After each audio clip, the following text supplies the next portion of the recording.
பருமன் கூடி நோய்கள் கூடுகின்றது. இதில் நான் ஏன் கிரீம் கிரக்கர் பிஸ்கட்டை பற்றி கூறுகின்றன. கிரீம் கிரக்கர் என்பதை ஒரு நல்ல பிஸ்கட், இது ஒரு உடம்புக்கு நல்லது என்று நினைத்து இதை பாவிக்கின்றோம். எனினும் இதே போன்று மற்ற பிஸ்கட் வகைகளிலும் மாப்பொருட்களும் பட்டர் போன்ற கொழுப்பு வகைகளும் உண்டு.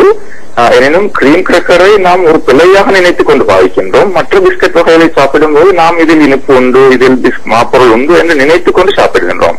எனினும் ஒப்பிட்டு பார்த்தோம் என்றால், ஒரு மாறி பிஸ்கட்டை எடுத்தோம் என்றால் உண்மையில் கிரீம் கிரக்கரை விட அரை பங்குதான் அங்கு மாப்பொருள் காணப்படுகின்றது. அங்கு சீனியை கூட்டும் தன்மை அரை பங்குதான் மாறி பிஸ்கட்டில் காணப்படுகின்றது. உண்மையில் அங்கு ஓரளவு சீனி காணப்பட்டாலும் அதில் மாப்பொருள் குறைவு. எனவே அங்கு சீனியை கூட்டும் தன்மை அரை பங்குதான் காணப்படுகின்றது. எனவே சீனி நோயாளி ஒருவர் ஒரு கிரீம் கிரக்கரை சாப்பிட்டால் 2 மடங்கு சீனி கூடும். ஒரு மாறி பிஸ்கட்டை சாப்பிட்டால் அரை பங்குதான் சீனி கூடும். எனவே நாம் ஒரு உணவு பழக்க வழக்கத்தில் ஒரு மிக பெரிய பிழையை விட்டுக் கொண்டிருக்கின்றோம்.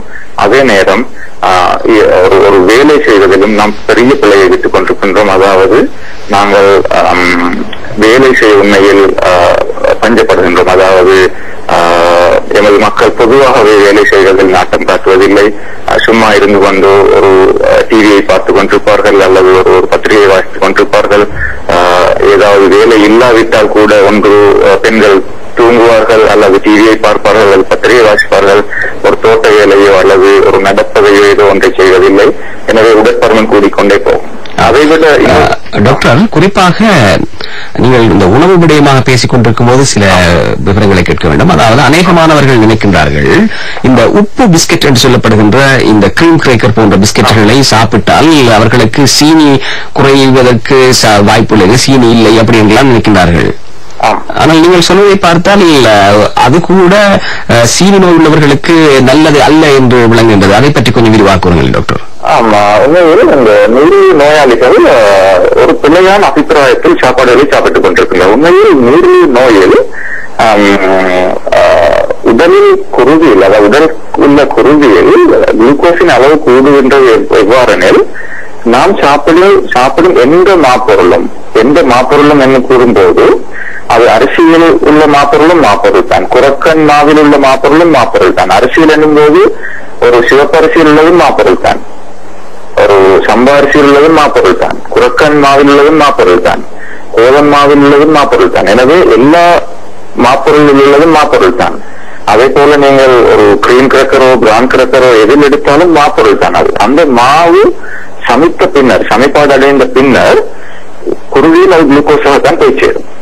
நீங்கள் சீனியை சாப்பிட்டாலும் அது சமைப்பாடு அடைந்த பின்னர் குளுக்கோஸாகத்தான் போய் சேரும். எனவே நீங்கள் சாப்பிடும் அளவை பொறுத்துத்தான் உடலில் குளுக்கோஸின் அளவு கூட போகின்றது.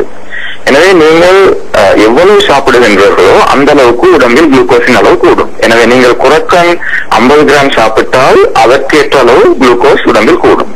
சம்பா அரிசி 50 கிராம் சாப்பிட்டாலும் குரக்கன் 50 கிராம் சாப்பிட்ட அளவுதான் குளுக்கோஸ் கூடும்.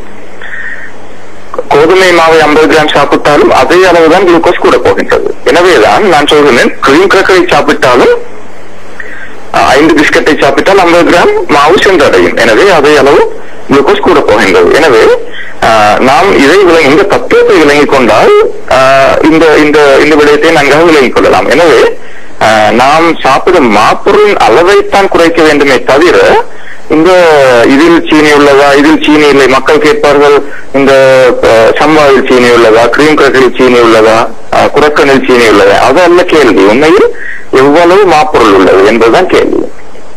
எனவே இதை நாம் விளங்கிக் கொண்டோம் என்றால் இதில் சீனி கூடுமா இல்லையா என்ற கேள்வி எல்லாம் மாட்டாது.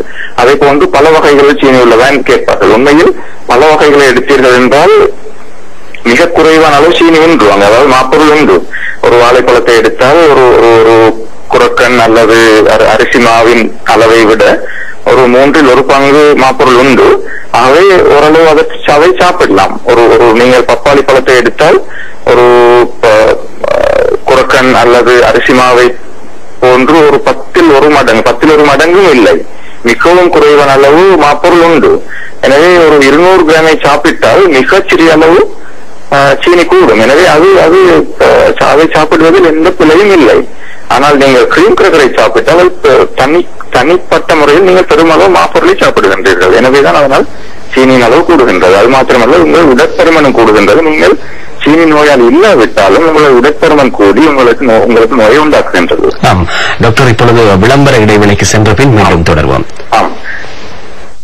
தொடர்ந்து நிகழ்ச்சிக்கு வருவோம்.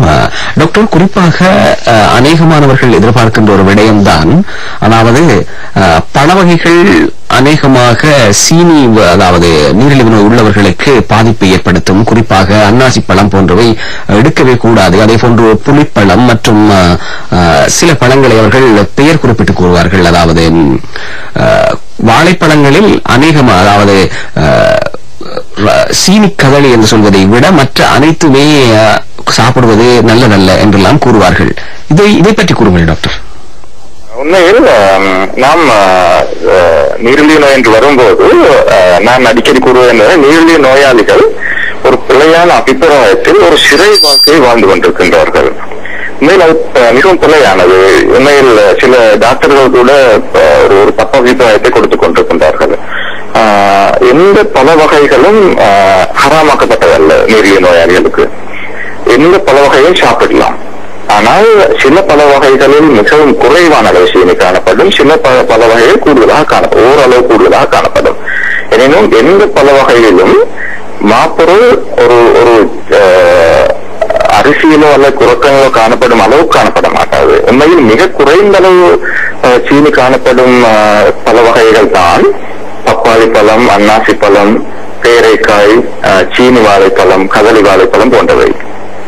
மற்ற வாழைப்பழங்கள், இந்த சீனி வாழைப்பழம், கதலி வாழைப்பழம் தவிர்ந்த மற்ற வாழைப்பழங்களில் ஓரளவு காணப்படும். எனவே அவற்றை குறைவாக சாப்பிடலாம். உதாரணமாக, ஒரு சீனி வாழைப்பழத்தில் நீங்கள் ஒரு நேரத்துக்கு 2 சாப்பிடலாம். நீங்கள் ஒரு பெரிய வாழைப்பழத்தை சாப்பிடுவதாக இருந்தால் ஒரு அரை பழத்தை சாப்பிடலாம்.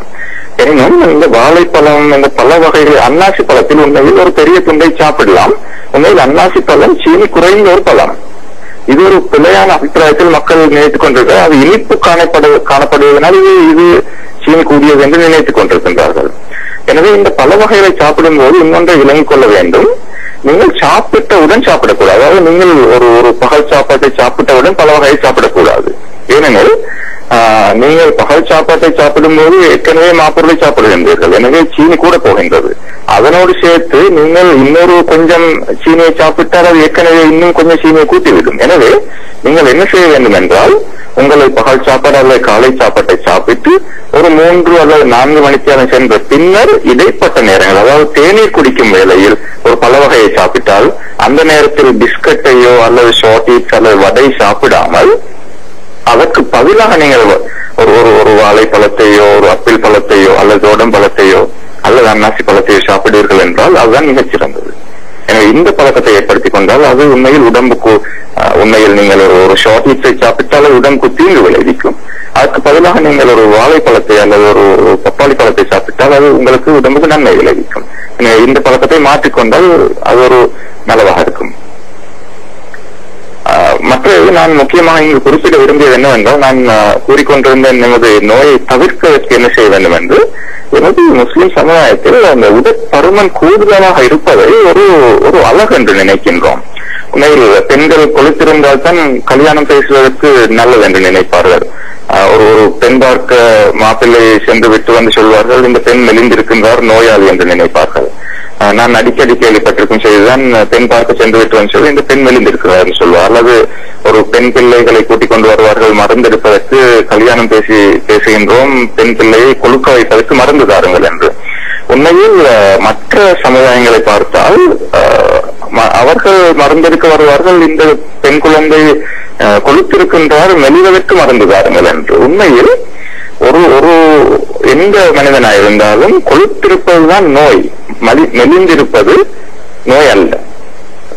ஒரு சுகவேகியான மனிதன் மெலிந்திருக்க வேண்டும், அதாவது சாதாரண நிலைமையில் இருக்க வேண்டும்.